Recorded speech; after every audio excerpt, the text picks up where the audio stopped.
નમસ્કાર, હું છું પ્રિયા અને તમે જોઈ રહ્યા છો જનતા કી જાણકારી ન્યૂઝ। નજર કરીએ આજના સમાચાર ઉપર। કચ્છ અંજાર તાલુકાના મોડસર ગામનો જીઆરટી કોર્ટનો ધાક બેસાડતો ચુકાદો, મામલતદારનો હુકમ કાયમ રાખવામાં આવ્યો। મોડસર ગામમાં દબાણ બાબતે ગામના રહીશ બધાભાઈ ચાવડા આહિર દ્વારા લેખિત ફરિયાદ અરજી કરવામાં આવી હતી।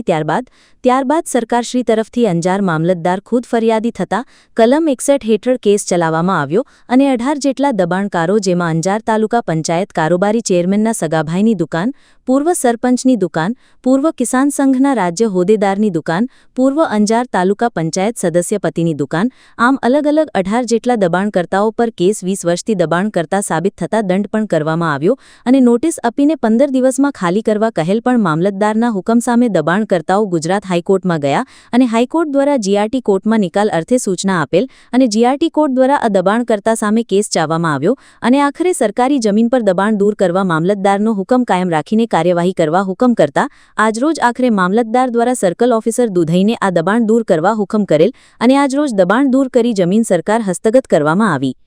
SDPI social democratic party of India Kutch જિલ્લાના પ્રમુખ રોશનલી સાંધાણી દ્વારા લેખિત રજૂઆત કરવામાં આવી હતી, જેના પગલે આજરોજ અંજાર મામલતદાર સાહેબશ્રી પોલીસ કાફલા સાથે તંત્ર દ્વારા મોડસર ગામમાં દબાણ હટાવવાની કામગીરી હાથ ધરવામાં આવી રહી છે, જે અંજાર મામલતદાર સાહેબ દ્વારા નિષ્પક્ષ કાર્યવાહી કરવામાં આવી રહી છે, તે એક સરાહનીય કામગીરી કરી છે। અહેવાલ જયરામ સોલંકી, અંજાર, કચ્છ।